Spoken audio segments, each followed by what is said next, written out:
YCP అధ్యక్షుడు YS Jagan Guntur మిర్చి yard పర్యటనపై కేసు నమోదైంది. నిబంధనలకు విరుద్ధంగా మిర్చి యార్డ్లో కార్యక్రమం నిర్వహించడంపై చర్యలు చేపట్టారు. వైఎస్ జగన్ సహా పలువురు వైసీపీ నేతలపై నల్లపాడు పోలీస్ స్టేషన్లో కేసు నమోదు చేశారు. ఎమ్మెల్సీ ఎన్నికల కోడ్ అమల్లో ఉందని అధికారులు హెచ్చరించినా వైసీపీ నేతలు పట్టించుకోకుండా మిర్చి యార్డుకు వెళ్లారు.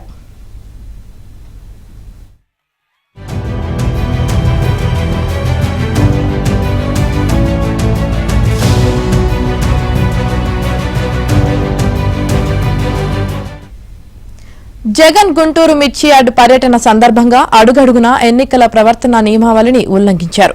ఎన్నికల కోడ్ అమలులో ఉండగా ర్యాలీలకు ముందస్తు అనుమతి తీసుకోవాలి. ఈ నిర్ణయాన్ని తుంగలో తొక్కిన జగన్ తన నివాసం నుంచి ర్యాలీగా బయలుదేరి మిర్చి యార్డుకు వెళ్లారు.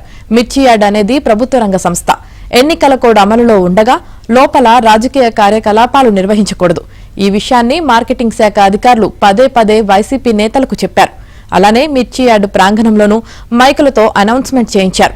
జగన్ వచ్చి రైతులను కలిసినప్పుడు కూడా మైక్ ప్రకటనలు కొనసాగాయి. వైసీపీ కార్యకర్తలు జగన్ ఫోటోలను, జెండాలను ప్రదర్శించారు. కొంతమంది ఆ పార్టీ కండువాలు ధరించారు. వీటన్నిటినీ కోడ్ పర్యవేక్షణ అధికారులు చిత్రీకరించారు. వాటిని నల్లపాడు పోలీస్ స్టేషన్కు నివేదించి చర్యలు తీసుకోవాల్సిందిగా కోరారు. దీనిపై ఎన్నికల సంఘం ఆదేశాలతో కేసు నమోదైంది. కోడ్ నేపథ్యంలో మిర్చి యార్డు పర్యటనకు రావద్దని ముందుగానే కలెక్టర్ హెచ్చరించినా జగన్ వచ్చారు. ఈ నేపథ్యంలో మార్కెటింగ్ కమిటీ డిప్యూటీ కమిషనర్ ఇచ్చిన ఫిర్యాదు మేరకు నల్లపాడు పోలీసులు కేసు నమోదు చేశారు.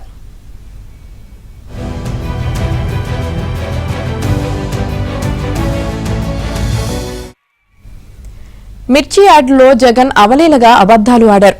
కూటమి ప్రభుత్వంలో రైతన్నకు గిట్టుబాటు ధర కరువైందంటూ మొసలి కన్నీరు పెట్టుకున్నారు. పండించిన పంటను దాచుకోవడానికి గోతాలు కూడా జగన్ ఇవ్వలేకపోయారు. అలాంటిది మిర్చి రైతులను చంద్రబాబు ప్రభుత్వం దోచేస్తుందంటూ అసత్యాలు వల్లించారు. నాడు సిండికేట్ రాజు నడిపిన విషయం కావాలని దాచేసి కూటమి ప్రభుత్వం గిట్టుబాటు ధర ఇవ్వడం లేదంటూ రాజకీయ డ్రామాలకు తెరలేపారు.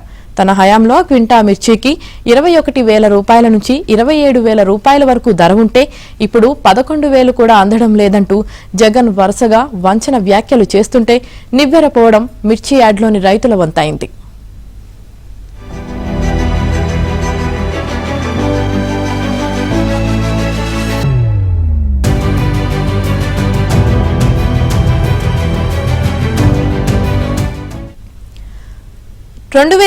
జనవరి 9న మిర్చికి మద్దతు ధరను జగన్ ప్రభుత్వం 7,000గా నిర్ణయించింది. 3 ఏళ్లు ఆ విధానం కొనసాగింది. ప్రభుత్వమే మిర్చికి ధరను అంత తక్కువగా నిర్ణయించడం వ్యాపారులకు కలిసి వచ్చింది. ఆ 3 ఏళ్లు వారు సిండికేట్ అయ్యి ధరలు తగ్గించారు. అప్పట్లో కోవిడ్ కారణంగా ఎగుమతులు లేవు. మరోవైపు జగన్ నిర్వాకంతో ధరలు పడిపోవడంతో మిర్చి రైతులు తీవ్రంగా నష్టపోయారు. ఇప్పుడేమో మిర్చి రైతుల్ని ప్రభుత్వం దళార్లకు అమ్మేసిందని జగన్ చెబుతున్నారు.